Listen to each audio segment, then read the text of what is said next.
محترم سامعین، اتنی رحمتوں، بخششوں اور سعادتوں کے سامان کے باوجود ماہ رمضان میں بھی اگر ہماری مغفرت نہ ہوئی اور ان خوش نصیب بندوں میں ہمارا شمار نہ ہوا جن کی مغفرت کی گئی یا کی جانے والی ہے، پھر ہم سے زیادہ بدبخت کون ہو سکتا ہے، اور ہم سے زیادہ بدقسمت کون ہو سکتا ہے، اور ہم سے زیادہ اللہ کی رحمتوں سے محروم کون ہو سکتا ہے؟ اور اگر ہم محروم ہو رہے ہیں تو یہی دراصل محرومی ہے۔ اللہ اس محرومی سے ہم سب کی حفاظت فرمائے۔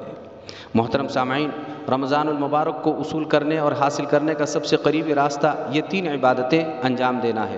دن میں روزہ رکھنا، رات میں تراویح پڑھنا، اور دن رات میں جب بھی موقع ملے تو قرآن مجید کی تلاوت کرتے رہنا چاہیے۔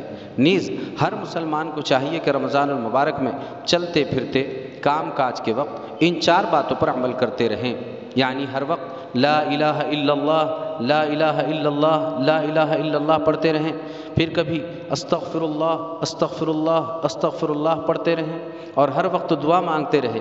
دعا میں جنت کا سوال اس طرح کریں: اے اللہ، میں آپ سے جنت کا سوال کرتا ہوں اور دوزخ سے پناہ مانگتا ہوں۔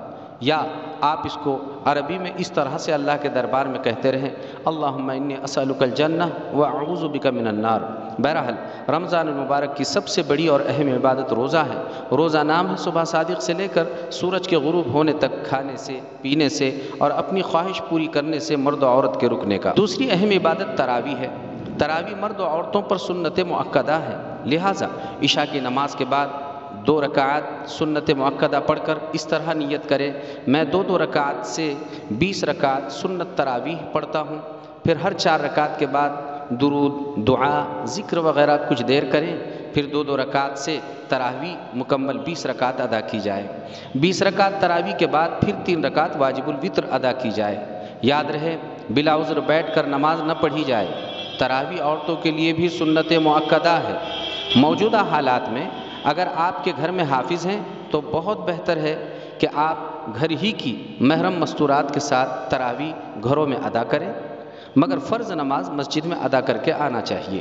یہ بات بھی یاد رکھیں کہ ہم اپنے طرف سے بے جا پابندیاں اپنے اوپر لاگو نہ کریں، بلکہ جب تک آپ کو لگے کہ مسجدوں میں نمازیں ہو رہی ہے تو آپ اہتمام کے ساتھ مسجد ہی میں نمازیں ادا کرنے کی فکر فرمائیں۔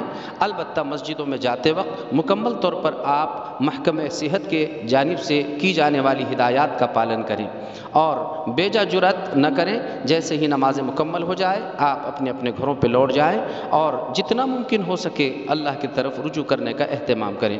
تیسری عبادت قرآن مجید کی تلاوت ہے۔ آپ روزانہ ہو سکے تو معمول بنائیے 10 پاروں کا، یا قرآن میں 7 منزلیں ہیں، روزانہ 1 منزل پڑھنے کا۔ یہ بھی نہ ہو سکے تو 3 پارے پڑھیے۔ حتیٰ کہ جنہیں پڑھنا ہی نہیں آتا وہ بھی قرآن مجید ہاتھ میں لے کر قرآن میں دیکھ کر سورہ فاتحہ ہی صحیح 10-15 منٹ پڑھتے رہے۔ نیز روزانہ 1000 مرتبہ صلی اللہ علیہ وسلم، صلی اللہ علیہ وسلم کا معمول بنائیں۔ سب سے اہم بات یہ ہے کہ یہ مہینہ متقی بننے کا ہے، لہٰذا ہر گناہ کو چھوڑنے کا اہتمام کریں۔ ہر شخص پر ہر نیکی کرنا ضروری نہیں، لیکن ہر شخص پر ہر گناہ کو چھوڑنا ضروری ہے۔ حدیث پاک میں فرمایا گیا ہے: خل الذنوب كلها صغیرها وکبیرها ذاک التقی۔ تمام گناہوں کو چھوڑ دو، خواہ وہ گناہ صغیرہ ہو یا گناہ کبیرہ، یہی تقویٰ ہے۔